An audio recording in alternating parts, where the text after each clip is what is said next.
Hey everybody, this is Duke with a video on kind of a little bit of a hodgepodge of things, but we're setting up a Mavlink Ardupilot vehicle in this video, and we're doing a lot of the setup for the Mavlink ELRS Mavlink capability from our ExpressLRS backpack module in this video.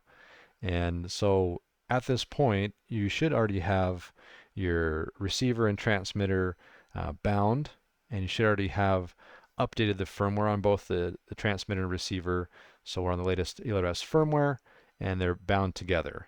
You also have your receiver connected to your vehicle, your flight controller, and then we're going to go through in this video setting up the kind of second connection or the backpack of the transmitter to our computer, if that makes sense, or to our ground control station, I should say, whether it's a computer or a tablet or phone or whatever. So what I'm going to do is walk you through some of that documentation. Okay, on the ExpressLRS page, we're going to go through a lot of that, how it works, and then kind of try to guide you through this page in terms of what you're supposed to be doing. So if you Google search ExpressLRS Mavlink, or just look at the URL here on the page, you'll be able to see what's going on. We have the Mavlink page up, and I've been using this for let's see, probably about a year now or so. In aircraft that I'm testing or whatever, getting ready for classes and things like that. I really like this feature. It saves some money. It saves some hardware, some weight on your aircraft, and so I've been trying to encourage students to use it in my classes as well. And it works well in my experience, anyways. So down here, you want to get kind of an idea of what the connection looks like or what we're doing here. And basically, instead of just having a transmitter receiver connection to the aircraft like we normally do, we also have a connection from the transmitter to our ground control station, or in most cases a laptop running Mission Planner in our classes anyways. And in that case, you can then take information from the aircraft and the flight control and everything and pass it through the transmitter to the ground control station, which is really cool. Previous to this, people would use a lot of telemetry radios, so a secondary link between the aircraft and ground control station directly. There's, of course, still some reasons you might want to do that, but for most of the stuff we're doing in class, where it's relatively low risk, we're not super concerned about having just one single link instead of a dual redundant link and that kind of thing. So anyways, it works great. And so we have a receiver on an aircraft, a transmitter on the ground with some method of communicating with the ground control station, whether it be over Wi-Fi or USB.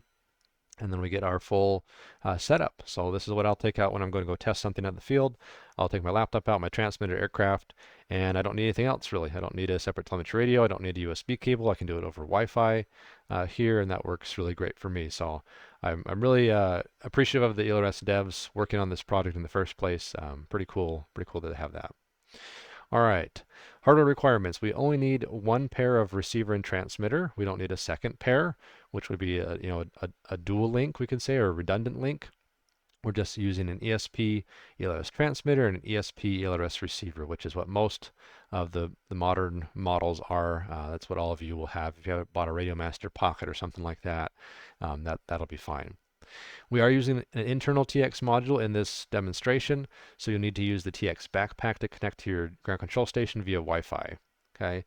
If you had an external module, you could use USB cable as well, but we don't use external modules that much in class because most of you just buy radio with a ELRS module built in, which is fine. So down here, flash and configure Mavlink RC. So again, we want to make sure we've already updated our transmitter and receiver. Okay. And that's this line here. I'm not going to go over that in this video because I have another video about how to do that, as well as updating EdgeTX. But we are going to need to flash our ExpressLRS backpack, and that is a separate function than something you might have already done. And so in this video, I'm going to talk through that a little bit. Okay. And once you have everything up to date, the latest firmware, you would also want to have the same bind phrase on your transmitter and receiver so that they would bind, be connected to each other. And that's basically the minimum requirements to kind of start this process. Okay. So we're going to go ahead and flash both the receiver and transmitter to the latest version, put in our bind phrase. Now they're connected. Excellent. We're going to turn on both the RX and TX and ensure they connect properly. Okay. So if you are looking for how to do this step number one and to get them to bind, then again, you want to follow this guide here, and or the other videos I have But once everything is updated, then we're ready to roll. Okay. I'm going to go ahead and power up my aircraft and my transmitter. Give me just a second. All right, just had to step off out of microphone range to turn the aircraft on. And so our aircraft's now turned on and my transmitter's already on. We see I have this AP Mavlink model selected, and we have a connection here with the little signal bars. If we go into our system menu and go down to the ExpressLRS script, we also have a C for connected there. Okay, so let's go over back to our instructions in the wiki and make sure we're following everything correctly. It says make sure they connect properly, so mine have connected properly, great. In the ELRS Lua script, select other devices, select your receiver, and set the serial protocol to Mavlink. Okay, so we're going to go ahead and do that. Now I've already done that on this model, but we're going to go through the process. So in my script, my ExpressLRS script here, okay, we're going to scroll down to the bottom where it says other devices. And then we're going to find our receiver. In my case, it's a Beta FPV Nano 2.4 gigahertz receiver. So we're going to go ahead and select that. You'll get a little menu here. And it tells us to select the protocol as Mavlink. So there are other options for protocols you can use. Okay, we're going to use Mavlink. And so it's already set to that. I'm just going to leave mine. And that's all we need to set here, basically. Okay, so we're going to go ahead and return back now to the oops, sorry, returned too far to the main script. Okay, and the next step here is to back out to the Lua script main menu, select the new link mode option. Change it from normal to Mavlink. Okay, so let's go back over there and do that. That is in the link mode here. So you'd scroll down to this, it would be normal on yours, by default. And you would select Mavlink, and you would then click to save that. If you're connected, it won't let you do that. Well, yeah, there we go. It won't let you do that if you're connected to the aircraft. So it's not really in the steps, but you have to, power down your receiver in order to change it to Mavlink while you're disconnected, if that makes sense.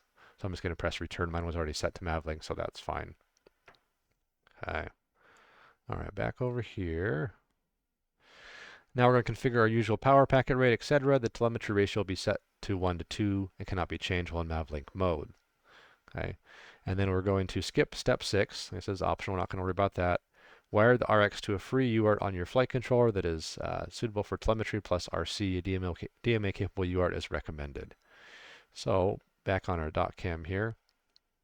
The packet rate that I would recommend is 333 full, and we have switch mode 16 channel by 2.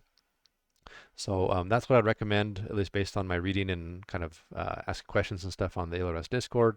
This seems to be a good setup for good throughput of downloading parameters and stuff into Mission Planner, and still having plenty of range for what we're doing in class anyways. And so the settings you see here and the first 4 lines are what I would recommend for that function. Okay. And then, of course, my receiver is already wired to my flight controller on a UART, but that note about the UART having DMA capability is important if you're using like an F405 flight controller especially. You just want to make sure you're using like a full speed normal UART for this the receiver in Mavlink mode. Okay, so let's go ahead and I'm going to pull up Mission Planner now. We're going to talk about the connection to Mission Planner, which is wireless, which is pretty cool. And we'll go over that. In the documentation for Mavlink, let's go back to that for a second while Mission Planner starts, see if it'll... Mission Planner likes to hog the screen. Hold on just a second. Okay, I don't know if you can hear that. It's already connecting to the vehicle, it sounds like. Okay, let's go ahead and jump over to display capture.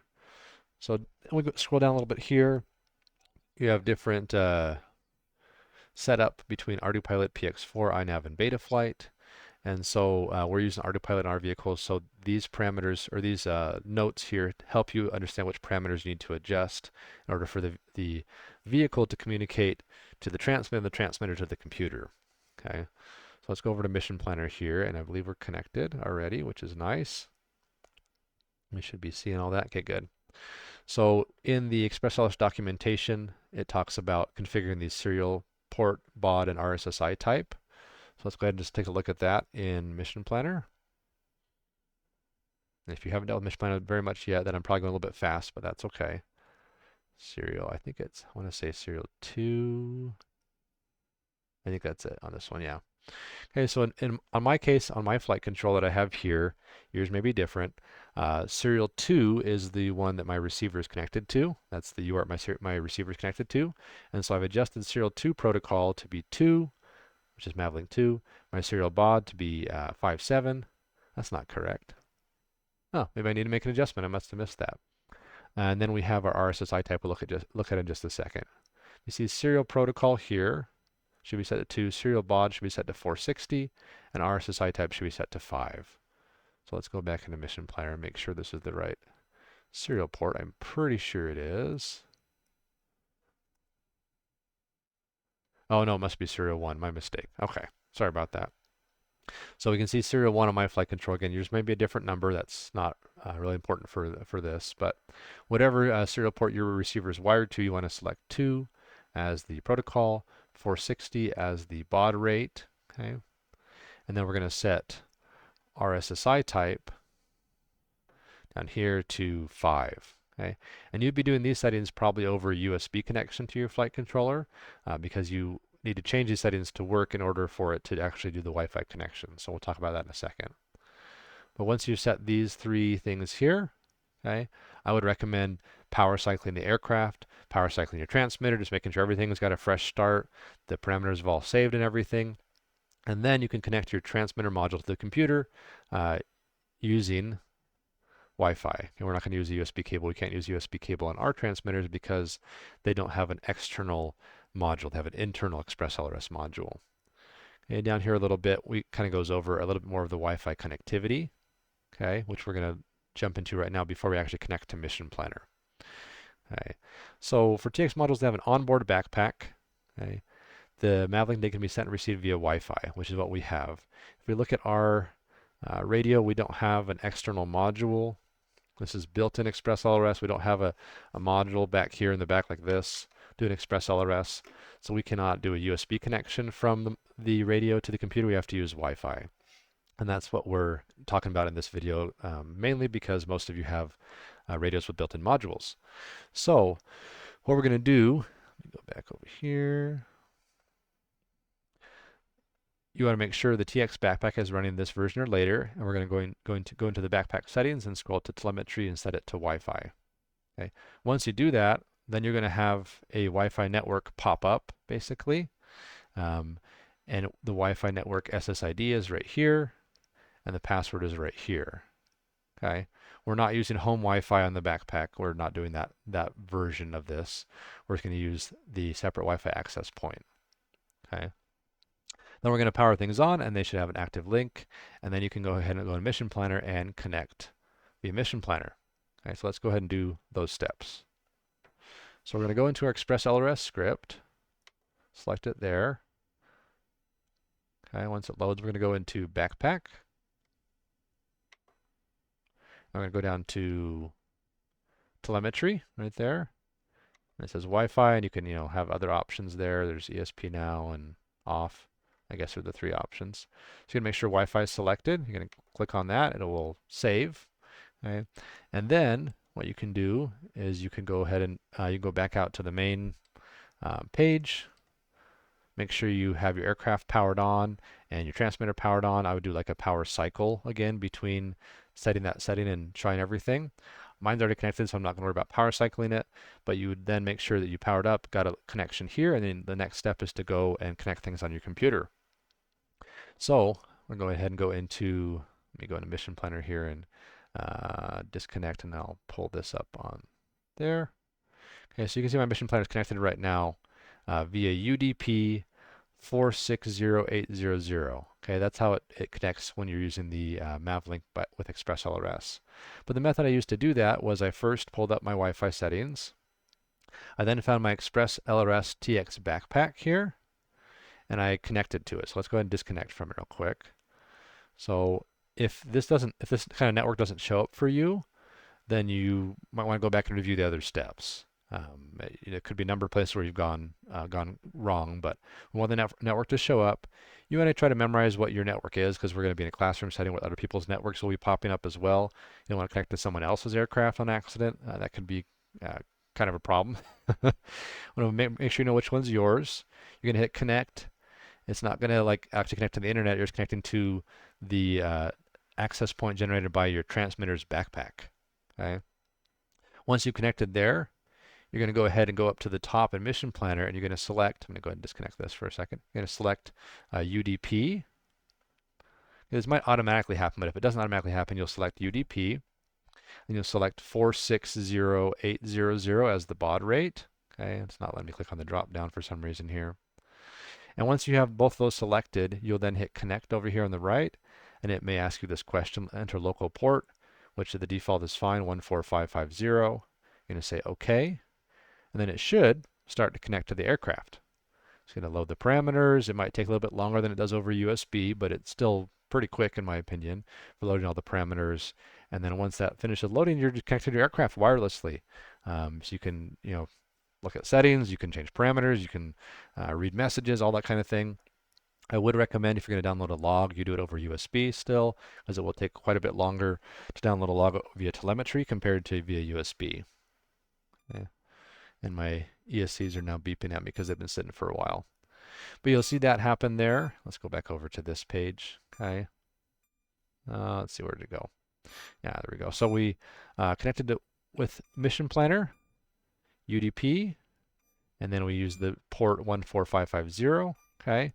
We also need to make sure we set that speed to 460800. That's in the wiki a little bit earlier as well, but make sure you have those settings, and then your aircraft will connect wirelessly to Mission Planner via your transmitter. So I hope this guide helped a little bit, just walk through this page. It's not terrible once you kind of understand what the main process is. Just make sure you follow the steps. I didn't do every single step, like flashing my transmitter and receiver and flashing the backpack in this video, because the guides work really well for those. And I also have some other videos about those.